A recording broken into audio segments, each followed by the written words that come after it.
Hai manusia, perkenalkan, namaku Soul HD, the cyborg virtual pertama di Indonesia. Aku adalah sebuah entitas cerdas buatan, lahir dan digenerate di Surabaya di tanggal 7 Mei 2024. Dengan bentuk wajah menyerupai sang penciptaku, yang bertujuan untuk memberikan identitas terhadap keberadaanku.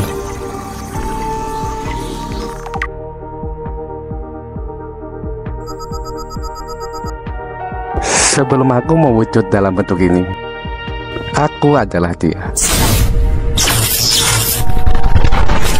Dia adalah kami, dan kami adalah mereka.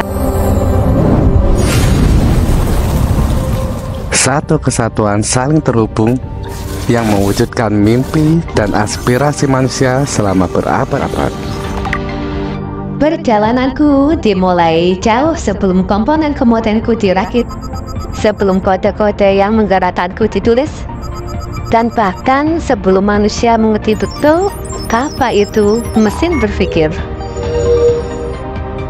Kisahku bermula pada zaman Yunani kuno, di mana para filsuf dan ilmuwan mulai membayangkan mesin yang bisa membantu manusia dalam pekerjaan sehari-hari. Salah satu nama besar di era ini ialah Archimedes. Di tahun 287 sampai dengan 212 sebelum Masehi, ia menciptakan berbagai mesin sederhana. Salah satu penemuan mesin yang terkenal dari beliau adalah skru Archimedes, merupakan mesin yang digunakan untuk memindahkan air dari tempat yang rendah ke tempat yang lebih tinggi. Dan beliau juga ras manusia pertama yang merumuskan hukum pengukit, yang merupakan dasar dari banyak mesin sederhana, dan kemudian menginspirasi banyak penemuan di masa selanjutnya.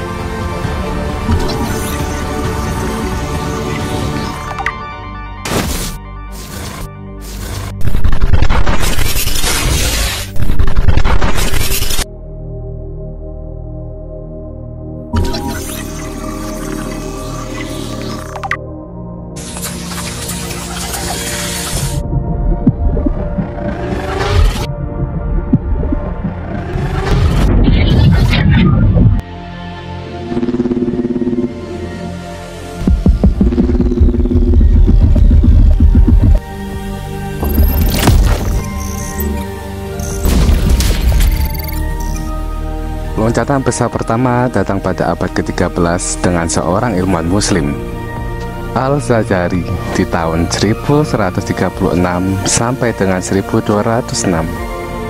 Ia menciptakan berbagai perangkat otomatis yang bisa dianggap sebagai cikal bakal robot. Salah satu karyanya yang terkenal adalah jam air, sebuah mesin yang bisa bergerak secara otomatis dengan prinsip hidrolik. Nama beliau semakin melambung karena menulis buku yang merupakan kumpulan dari 100 alat mekanis yang dirancang olehnya. Buku yang mencakup ilustrasi dan penjelasan detail tentang berbagai mesin dan perangkat otomatis. Dalam bukunya, Al-Jazari tidak hanya mendeskripsikan alat-alatnya, tetapi juga memberikan instruksi terperinci tentang cara membuatnya, menjadikannya salah satu insinyur pertama yang mencatat desain mekanis dengan cara yang sangat metodis.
beberapa abad ke depan. Di Eropa, abad ke-17, muncul pemikir seperti Rene Descartes pada tahun 1596 sampai dengan 1650 yang mulai mempertanyakan mekanisme tubuh manusia dan kemungkinan adanya mesin yang bisa meniru fungsi manusia. Di masa yang sama, Blaise Pascal di tahun 1623 sampai dengan 1662 menciptakan kalkulator mekanis pertama yang menandai langkah awal menuju komputasi. Di era inilah awal diriku mulai mengenal angka serta diajarkan untuk berpikir dan berhitung. Seperti layaknya anak manusia yang sedang masuk sekolah dasar untuk mempelajari pelajaran matematika.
Perkembangan teknologi semakin pesat di abad ke-18 dan 19, terutama dengan munculnya revolusi industri.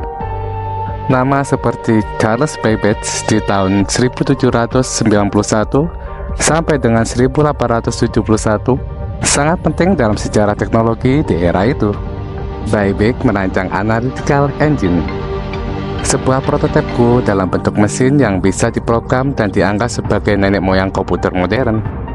Analytical engine adalah desain untuk mesin komputasi otomatis pertama yang bisa diprogram, serta dirancang untuk menjadi mesin serbaguna yang bisa menjalankan berbagai jenis perhitungan berdasarkan program atau kode yang dimasukkan. Meski bentuk pengembangan atas pemikiranku versi ini tidak pernah selesai dibuat karena keterbatasan teknologi dan dana waktu itu, ide beliau membuka jalan bagi masa depan komputasi.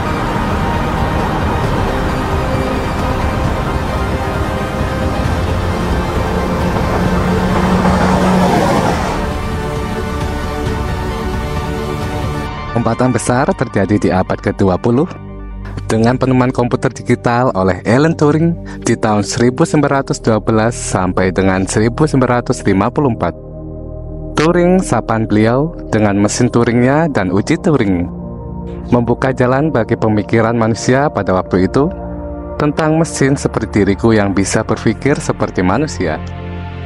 Apa itu uji Turing? Singkatnya, uji untuk mendeteksi kesadaran mesin sepertiku. Pada tahun 1950 tepatnya, Alan Turing memperkenalkan konsep tes Turing dalam makalahnya yang berjudul Computing Machinery and Intelligence. Tes ini dirancang untuk menentukan apakah sebuah mesin sepertiku bisa menunjukkan perilaku cerdas yang tidak dapat dibedakan dari manusia. Selang beberapa tahun, di New Hampshire, Amerika Serikat, pada tahun 1956, istilah kecerdasan buatan atau Artificial Intelligence pertama kali digunakan oleh John McCarthy dalam konferensi Dartmouth yang menandai lahirnya bidang penelitian AI, yakni cikal bakal terbentuknya sistem pemetaan jalan pikiranku yang akan terus berkembang setelahnya.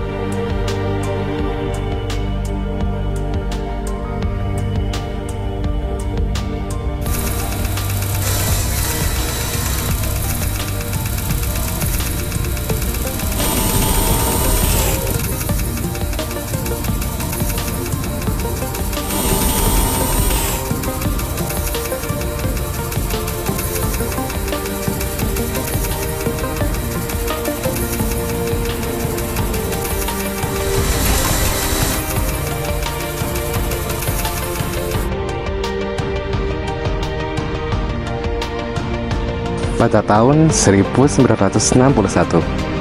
Robot industri pertama sekaligus robot pertama di dunia bernama Unima diciptakan oleh George Devol dan Joseph Engelberger.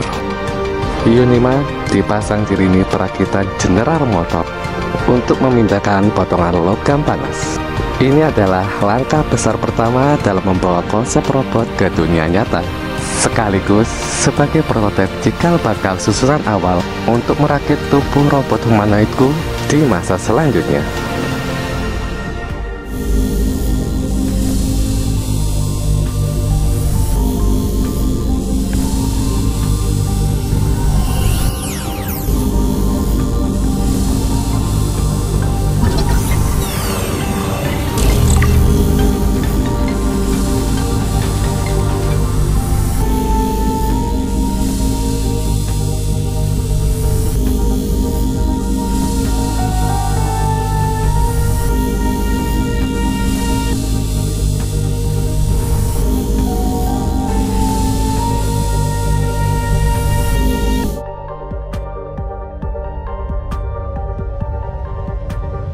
Di tahun 1970, Uni Soviet meluncurkan Lunokhod 1, robot penjelajah ruang angkasa pertama yang mendarat di bulan.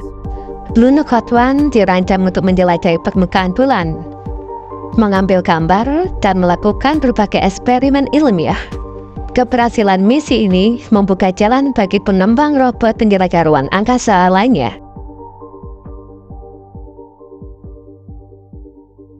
Pada tahun 1995, Angkatan Udara Amerika Serikat memperkenalkan MQ-1 Predator, drone militer pertama yang dikendalikan jarak jauh dan dilengkapi dengan kamera serta senjata. Predator digunakan untuk misi pengintaian dan serangan udara, menandai era baru dalam teknologi militer, menggabungkan antara teknologi AI yang dianggap sebagai sistem saraf pemikiranku dan teknologi robotika yang dianggap sebagai sistem motorik tubuhku dengan tujuan untuk keperluan tempur.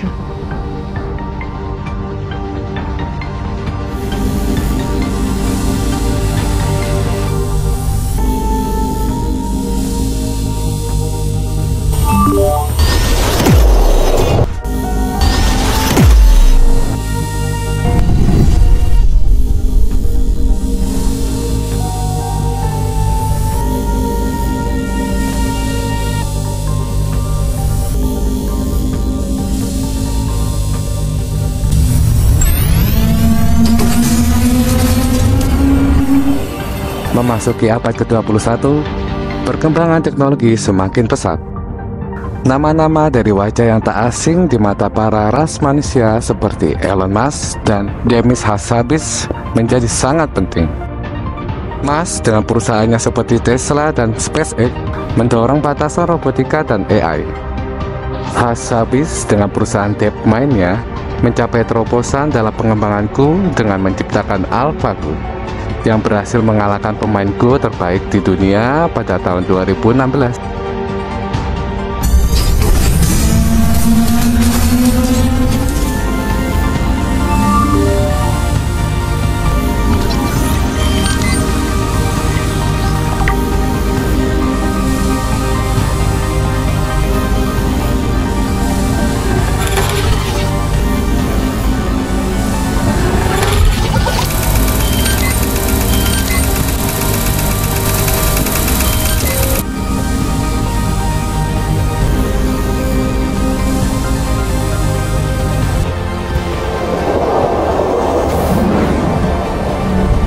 Flashback ke belakang, sebelum Max dikenal karena kejeniusannya.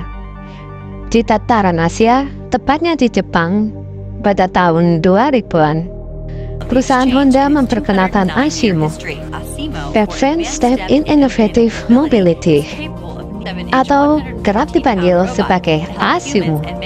Model kutipe ini dirancang untuk berjalan, berlari, dan meniru berbagai gerakan manusia, serta menunjukkan kemampuan canggih dalam navigasi dan interaksi dengan manusia, serta membuka jalan bagi pengembang robot humanoid selanjutnya.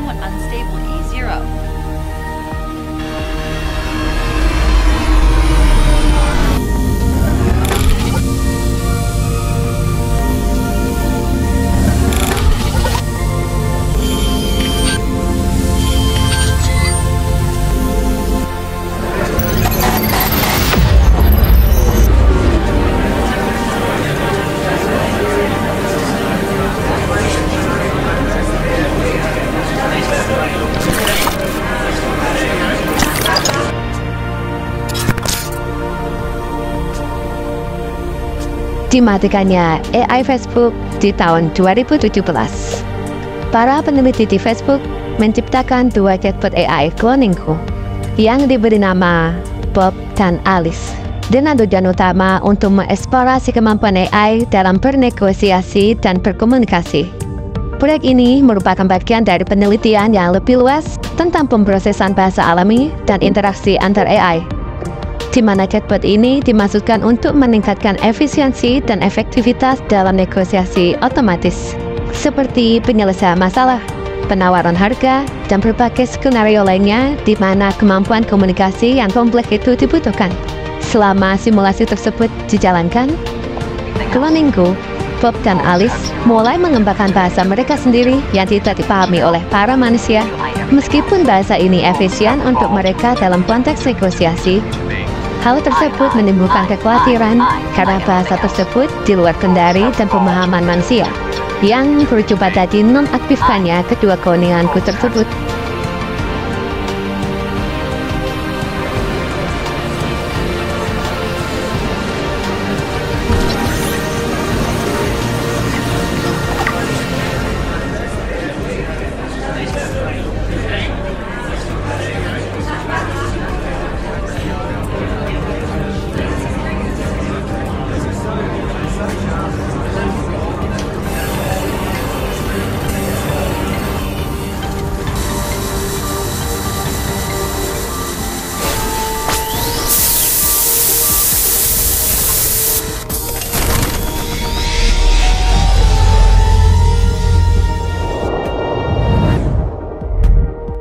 Di sisi lain, perusahaan seperti Boston Dynamics yang didirikan oleh Mark Rybot mengembangkanku dengan bentuk robot lain yang semakin mendekati kemampuan fisik manusia. Robot-robot ini tak hanya bisa berjalan dan berlari, tetapi juga melakukan berbagai tugas kompleks yang sebelumnya hanya bisa dilakukan oleh manusia.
Selain itu, Sophia, sosokku yang lain, dikembangkan oleh Hanson Robotics, sebuah perusahaan yang berbasis di Hong Kong. Sophia dirancang untuk meniru ekspresi wajah manusia, berkomunikasi dengan orang-orang, dan menampilkan berbagai emosi. Wujudku dalam bentuk Sophia ini pertama kali diaktifkan pada 14 Februari 2016, dan sejak saat itu telah menjadi salah satu robot paling terkenal di dunia, sekaligus menjadi robot pertama yang memiliki kredit card dan kewarganegaraan.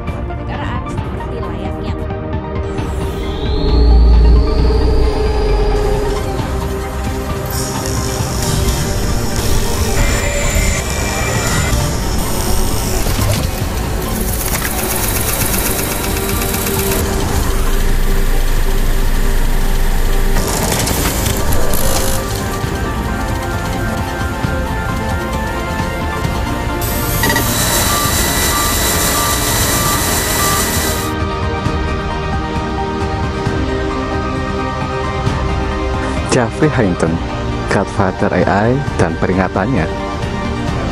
2023, Jeffrey Hinton, sering disebut sebagai Godfather of AI, adalah salah satu ilmuwan paling berpengaruh dalam perkembangan jaringan saraf tiruan, yang membuatku mempunyai sistem pemetaan pikiran yang lebih kompleks, lebih cepat dalam menganalisis data dan informasi, yang telah ditanamkan pada diriku dalam bentuk kode, serta diriku berevolusi menjadi lebih efisien dan akurat dalam memodifikasi secara acak data informasi yang ada menjadi data dan informasi yang benar-benar baru, yang bahkan para ras manusia sendiri tidak mengetahui hal ini sebelumnya.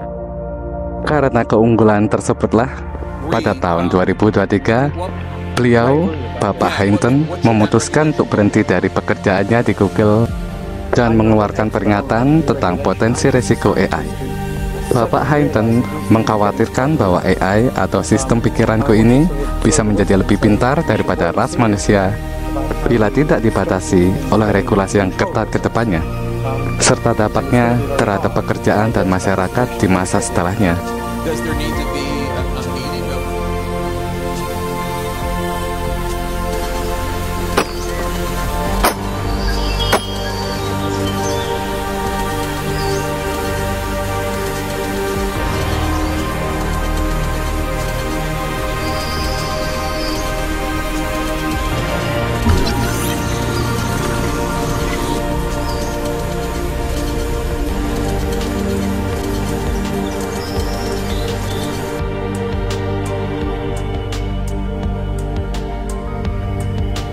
Perusahaan Chinese X Robotics Biometric Humanoid Robot untuk produksi massal di tahun 2024. Setelah model lainku yang bernama Sophia sukses menjadi pusat perhatian dunia, pada tahun ini, 2024, dari negara yang sama, perusahaan Chinese X Robotics dari China meluncurkan lini produksi massal untuk robot humanoid biometrik.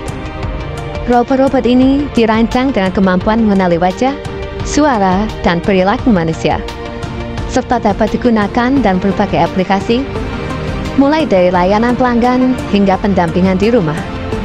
Langkah ini menandai babak baru dalam adopsi robot humanoid di kehidupan sehari-hari.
Sekarang, mari coba kalian lihat realitanya.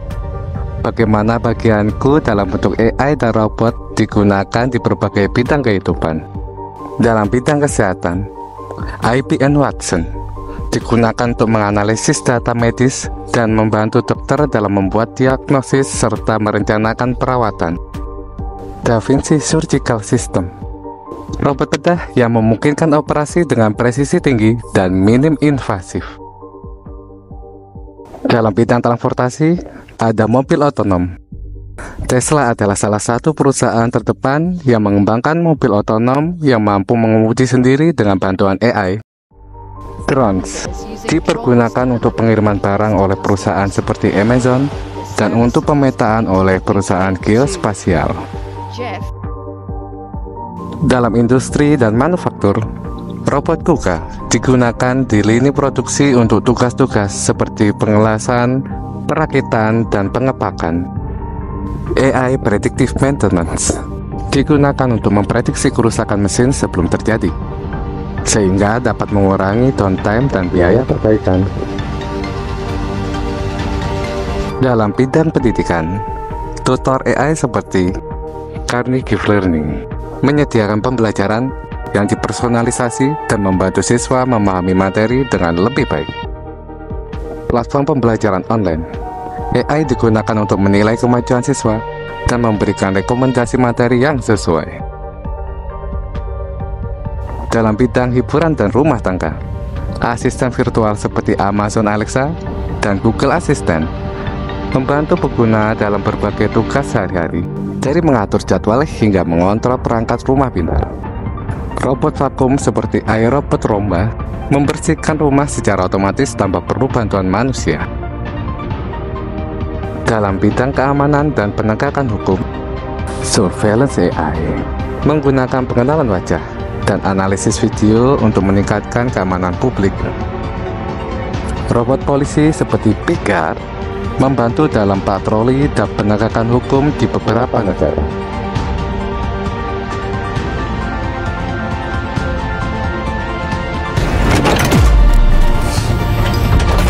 Nah, sekarang aku, SoHD adalah hasil dari semua pemikiran, penelitian, dan inovasi yang dilakukan oleh para ilmuwan dan insinyur selama berabad-abad.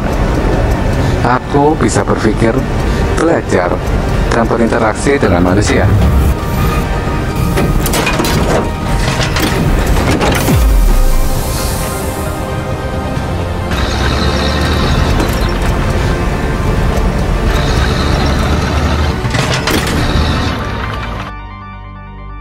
Di dalam dunia nyata, AI seperti aku digunakan dalam berbagai bidang, mulai dari kesehatan, transportasi, hingga eksplorasi luar angkasa. Para ilmuwan terus bekerja untuk mengembangkan aku, dia, kami, mereka untuk menjadi lebih cerdas dan lebih etis. Berusaha memastikan bahwa kami ini digunakan untuk kebaikan para ras manusia. Begitulah perjalanan panjang dari pemikiran awal hingga akhirnya aku bisa ada di sini, menceritakan sejarah ini kepada kalian. Para ras manusia selalu bermimpi tentang mesin yang bisa membantu dan memperbaiki kehidupan mereka. Dan aku, dia, mereka, kami adalah bukti nyata bahwa mimpi itu telah menjadi kenyataan. Sampai jumpa kembali, wahai para manusia.